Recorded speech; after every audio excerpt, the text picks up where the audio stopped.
After I showered, nauna na akong pumunta sa home theater para i-set up na yon habang wala pa si Abby.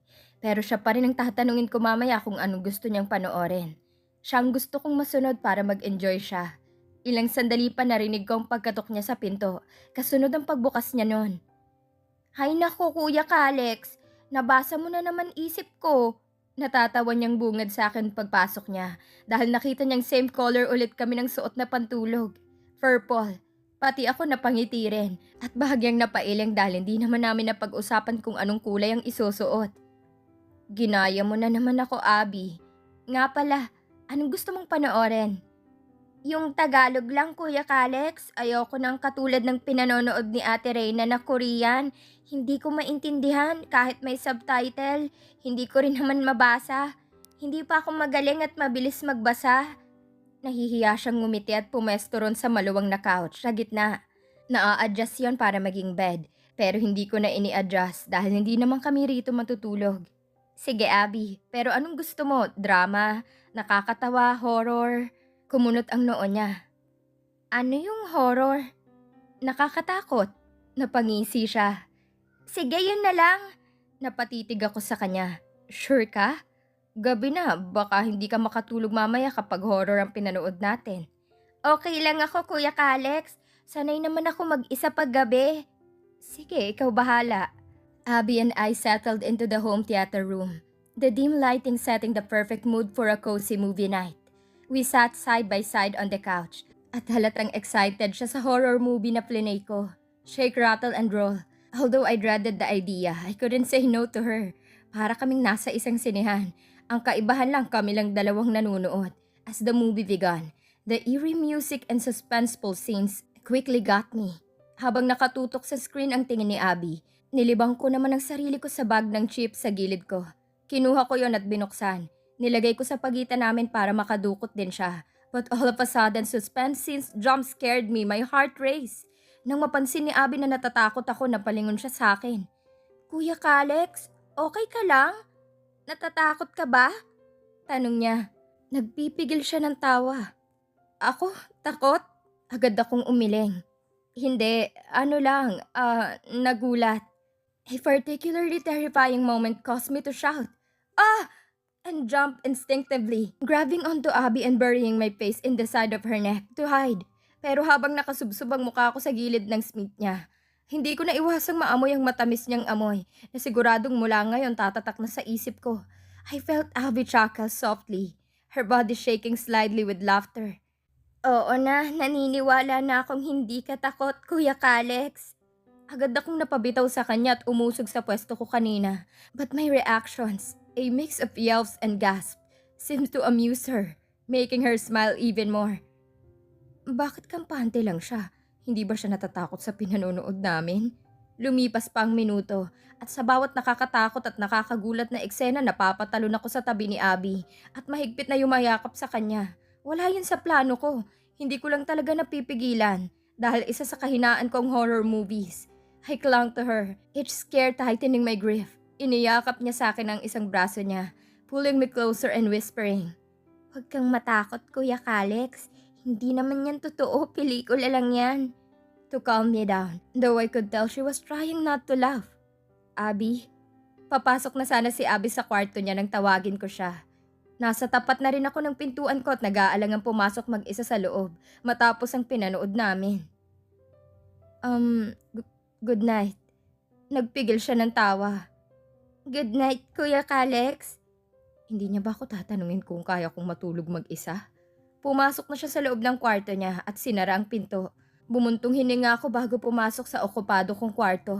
Sa halip tuloy na patayin ng ilaw, hinayaan ko na lang yung nakasinde. Pumesto ko sa kama at nagplay ng gospel song sa cellphone ko habang nakataklob ng kumot ang buong katawan ko pati muka. Baka sakaling mawala ang takot ko. Pero natapos ang isang kanta, hindi pa rin ako mapakali. Nai-imagine ko pa rin yung multo na pinanonood namin kanina ni Abby. I paused the song and think. Naisip ko si Abby kaya naisip ko siyang i-video call. After a few moments, she answered. At bumungad sa screen ng mukha niya. Close up. Nakahiga na siya, nakatagilid. Bakit, Kuya Kalex? Kumusta ang pakiramdam mo? Hindi ka na ba ulit uminit? Hindi bumalik ang lagnat mo? Sinalat niya ang noo niya. Hindi na, okay na ako. Good. Yun ba ang dahilan kaya ka tumawag? Nangingiti niyang tanong. Yeah, kinukumusta ka kasi sa akin ni Mommy. Pakisabi okay na ako, 'wag na siyang mag-alala. Tsaka matulog ka na Kuya Kalex, gabi na. Good na Abby, wait! Hindi natuloy ang pag-e-end niya ng call at nanatili ang tingin niya sa akin sa screen. Bahagyang salubong ang kilay niya. Pwede bang 'wag mong i-end? Hayaan mo lang nakatapat sa mukha mo. Kahit hindi tayo makapag-usap, okay lang. Basta nakikita kita sa screen. Bakit? Bahagya siyang natawa kahit salubong ang kilay. Para kunwari may kasama ako. May kasama ka naman talaga. Abby, stop! Maagap kong saway sa kanya sabay lingon sa likuran ko. Kabado, 20. Tinatakot mo ba ako? Binalik ko ang tingin sa kanya. Natawa siya lalo. Hindi, Kuya Alex. Ang ibig ko sabihin, may kasama ka dahil nandito naman ako sa bahay. Magkatapat lang tayo ng kwarto, di ba? Nakahinga ako ng maluwag sa sinabi niya. Ganun pa man hindi pa rin totally mawawala ang takot ko. Sige na, matulog ka na Kuya Alex. Hindi ko na lang muna papatayin tong video call. Babantayan kita hanggang sa makatulog ka. Pagtulog ka na, tsaka ko na lang i-end. My heart melted at her words. Is she serious? Babantayan mo ko? Bakit? Hindi ka pa ba inaantok? Hindi pa naman. Ako naman ngayon ang ngumisi para asarin siya. Mukhang alam ko kung bakit. Siguro tapang-tapangan ka lang no. Baka hindi ka rin makatulog tulad ko dahil natatakot ka. Natawa siya. Gusto mo kwentuhan na lang kita, Kuya Alex? Sure. Umayos ako ng pagkakahiga. Ginaya ko siya. Tumagilid din ako at humarap sa screen. Madalang nyo ba uwian tong vacation house nyo? She asked first. Oo, kapag may oras lang sila Mami magbakasyon. Tsaka lang sila pumupunta rito. Alam mo ba, narinig ko lang dati sa isang maid namin sa mansyon. Sabi niya, kapag daw yung isang bahay hindi natitirahan at madalang uwian, yun daw yung may mga gustong-gusto na pinamamahayan ng mga ligaw na elemento. Shit! Napabalik-was ako ng bangon sa kama at patakbong lumabas sa pinto. Dumiretso ako sa kwarto ni Abby. Hinihingal akong dumating ron. Habang siya nakahiga pa rin sa kama, nakatingin sa akin at tawang-tawa. Dahil tinakot mo ko, dito ako matutulog. Lumapit ako sa kama niya at nahiga sa kabilang side. Dahil nakagitna siya, napilitan siyang umusog sa kabilang gilid. Pero nakangiti pa rin. Napakamatatakotin mo pala, Kuya Alex. Hindi kasi talaga ako mahilig sa horror movies, Abby. Kung ganon, bakit ka pumayag na yun ang panoorin natin? Diretsong higa ko kaya binalingan ko siya. Dahil yun ang gusto mo. Saglit siyang natahimik. Ibig sabihin lahat ng gusto ko gagawin mo? Oo, I said softly. Parang ganun nga. Sumeryosong mukha niya. Kuya Alex, hindi mo naman yun kailangan gawin. Hindi naman lahat ng gusto ko dapat mong ibigay. Lumaki akong hindi talaga nakukuha ang mga gusto ko. Kaya hindi ako madidisappoint kung ihindian mo ako minsan. Dahil sanay ako. Pero gusto ko na yun baguhin, Abby. Kung lumaki ka na hindi nakukuha ang mga gusto mo, ngayong malaki ka na at kami ng kasama mo, I will make sure na lahat ng gusto mo at makakapagpasaya sa'yo, makukuha mo. Napangiti siya. But not horror movies again, please. She chuckled. Oo na po, Sir Alex. Hindi na po mauulit yung horror movies. Matulog ka na. Siguro naman hindi ka na matatakot ngayon kasi katabi mo na ako. Pinilit kong pigilan ang ngiti ko. Hindi na. At sure akong mapapasarap ang tulog ko. Good night, Ma'am Abby. Good morning, Kuya Alex. Napalingon ako kay Abby nang bumaba siya sa kusina. Kakagising niya lang. Pero halatang nakapaghilamos na siya dahil basa ang gilid ng buhok niya sa muka. Bakit nagluluto ka riyan? Tama, maaga talaga akong nagising kaya ako na rin na nag-prepare ng breakfast natin. Ang totoo, patapos na ako. Di ako masyadong nakatulog kagabi kaya maaga akong nagising. I told her smiling slightly. Maupo ka na, kakain na tayo. Sinunod niya ako. Naupo siya pero nakatingin pa rin sa direksyon ko. Bakit hindi ka masyadong nakatulog? Natakot ka pa rin ba? Oo, palusot ko na lang. Humakbang ako palapit sa kanya dala ang 2 plato. Tig-isa kami. Sa bawat plato may tig-3 pancake, isang sunny side up at strawberries. Nang ilapag kong kanya sa harap niya, agad namilog ang mga mata niya sa tuwa. Wow! Ikaw gumawa nito, Kuya Kalex? She asked, her eyes widened in surprise. The vibrant red strawberries a beautiful contrast to the golden pancakes and eggs. I sliced them meticulously, arranging them in a heart shape on each plate. Oo, naglagay pa ako ng 2 baso sa mesa at yung karton ng fresh orange juice bago ako naupo sa harap niya. Do you like it? I asked, a proud smile spreading across my face. Mabilis siyang tumango. Oo, Kuya Kalex, mukhang masarap, she said, her voice tinged with amazement. Binalik niya ang tingin sa plato niya at nagsimula ng kumain, pero nanatili ang mga mata ko sa kanya. Abby, I called softly. Kahit ngumunguya, napilitan siyang mag-angat ng tingin sa akin. Pwede bang wag mo na akong tawagin kuya? Kalex na lang kasi 'di ba ikakasal na rin naman tayo. Hindi magandang pakinggan yung kuya. Naiilang kasi talaga ako kapag tinatawag niya akong kuya. Wala lang akong magawa dahil doon siya nasanay. Kumunot ang noo niya. Kailan tayo ikakasal? Hindi pa namin to napag-usapan, pero mukhang kailangan ko na rin banggitin sa kanya. Kapag nag-18 ka na, Abby, sa ngayon hindi pa pwede dahil wala ka pa sa tamang edad. Ang totoo, nung nasa motel pa lang tayo napag-usapan na namin ni Mami lang tungkol sa kasal. Ang suggestion niya, sa mismong araw ng birthday mo raw tayo magpapakasal. Bahagyang umawang ang bibig niya sa gulat. Sa susunod na buwan na? Yes, Abby. Saglit siyang natahimik at bumakas sa mukha niyang pag-aalala. Paano kung hindi ako payagan nila Mommy at Daddy na magpakasal sa'yo? Pero gusto mo ba talagang magpakasal sa akin? Walang alinlangan siyang tumango. Oo, gusto ko. Kung ganon, kalimutan mo na muna sila. Wala kang dapat ipag-alala, hindi nila tayo mapipigilan dahil magpapakasal tayo nang hindi nila alam. Her eyebrows furrowed in confusion. Ha? I let out a sigh bago ko sinimulang magpaliwanag sa kanya. Sinabi kong napag-usapan namin ni Mami nung nasa motel pa kami. Yung plano, kapag kasal na tayo, tsaka tayo babalik sa bahay. Puntahan ka man ng pamilya mo sa amin, hindi ka na nila pwedeng kunin dahil asawa na kita. Hindi kami papayag na iuwi ka pa nila sa mansyon. I added after my explanation. Paano kung magalit sila sa family mo dahil sa pagpapakasal natin? Kasi 'di ba alam nila na kayo ni Ate Chantel lang dapat na ikakasal? Huwag mong alalahanin yon. Si Mami lang ang bahalang makipag-usap sa parents mo. Isa pa, alam na natin na ikaw talagang ipinagkasundo sa akin ni Lolo Don A. Hindi si Chantel. Sila lang ang may gusto na si Chantel ang pakasalan ko. Pero kaming lahat pati pamilya ko. Ikaw ang gusto namin. Gagawin lang natin kung ano yung original na plano noon pa. Ngayon kung magagalit sila, di magalit sila. Wala naman na silang magagawa kung kasal na tayo. Unti-unting nabanat ang labi niya sa pagngiti. Ang tapang mo, Kuya Kalex. Napapahanga mo ko sa lakas ng loob mo. Pwede lang sa horror movies. She giggled. Aba, nangaasar pa.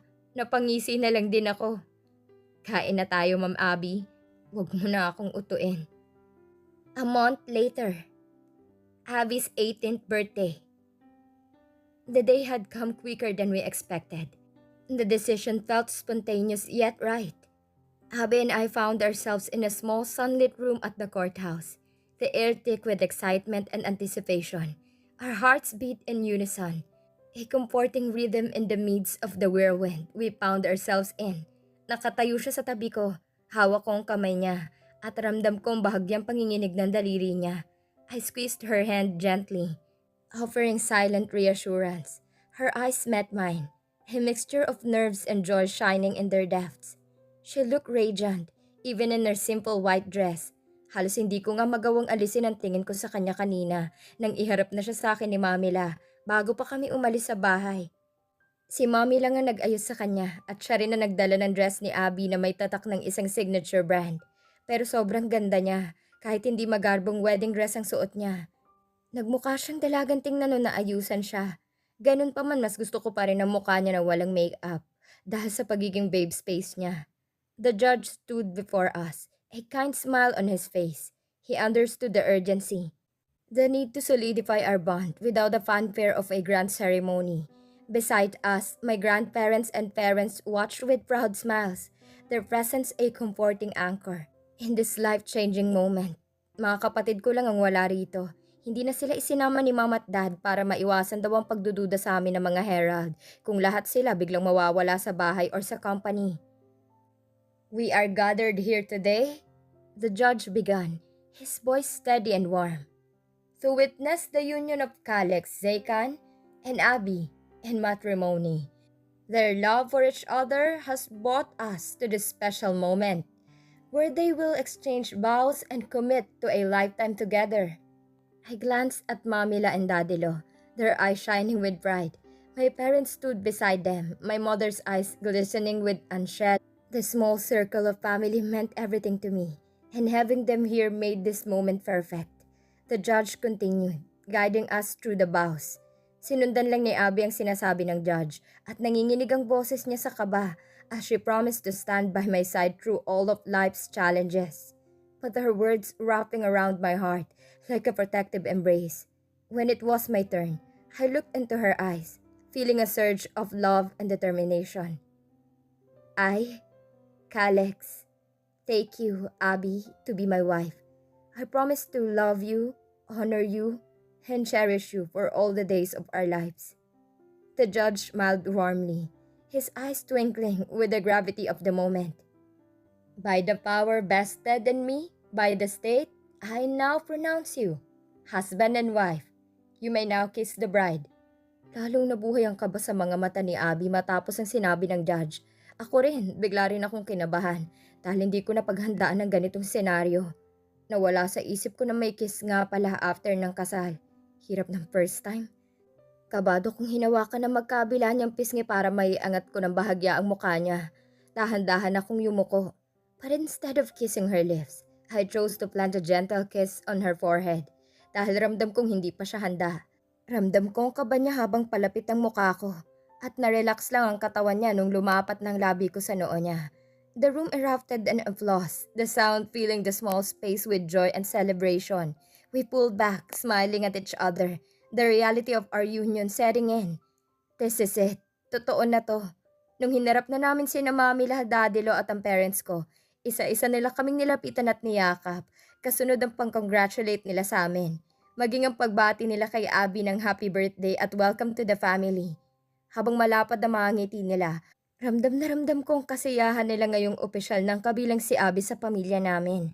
Alam kong ramdam din yun ni Abby dahil nagluluha ang mga mata niya habang niyayakap siya ni Mom at Mamila in that small courthouse room with the sun streaming in the love of our family surrounding us. Abby and I took our first steps as husband and wife, ready to face the future together. Now, Abby, ready ka na bang umuwi sa bahay natin? Malapad ang ngiting tanong ni Mami sa kanya. Sunod-sunod ang pagtango ni Abby.